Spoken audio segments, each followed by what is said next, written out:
দেন বিসমিল্লাহ বলে বিয়ের কাজটা সেরা ফেলাই। ইনশাল্লাহ ইনশাল্লাহ। আমি আমার ছেলের ইমুতে কল দিতেছি। আসসালামু আলাইকুম আব্বা, কেমন আছেন? ওয়ালাইকুম আসসালাম ওয়া রাহমাতুল্লাহি ওয়া বারাকাতুহু। ওসমান, তোমার শ্বশুর আমার পাশেই বসা আছে, কথা বলো। আসসালামু আলাইকুম আব্বাজান। ওয়ালাইকুম আসসালাম। জামাই বাবুজি কেমন আছো? আলহামদুলিল্লাহ ভালো আছি। আপনারা সবাই কেমন আছেন? আমরা সবাই ভালো আছি। এখানে সবকিছু রেডি আছে, কাজী সাহেবও চলে আসছে। আমরা এখনই বিয়ের কার্যক্রম শুরু করব। বাবুল, এই কাজী সাহেবের ফোনটা দিয়ে।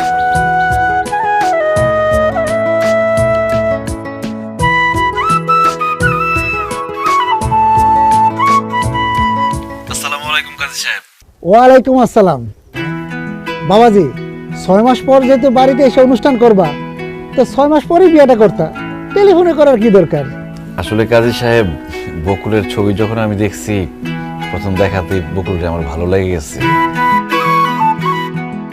বকুল খুবই ভালো মেয়ে, তাছাড়া ওর পরিবারও খুব ভালো। আর 6 মাস পরে আমি দেশে আসতে আসতে যদি বকুলের আরেক জায়গায় বিয়ে হয়ে যায়, এই জন্য আমি টেলিফোনে কাজটা সেরে ফেলতেছি। ও আচ্ছা আচ্ছা, বুঝছি বুঝছি। মহান আল্লাহ যার সাথে যা বিবাহ ঠিক করে রাখছে, আসলে সেইভাবেই তো হবে। যাই হোক, আর সময় নষ্ট না করি বিয়ের কাজটা শুরু করে ফেলি।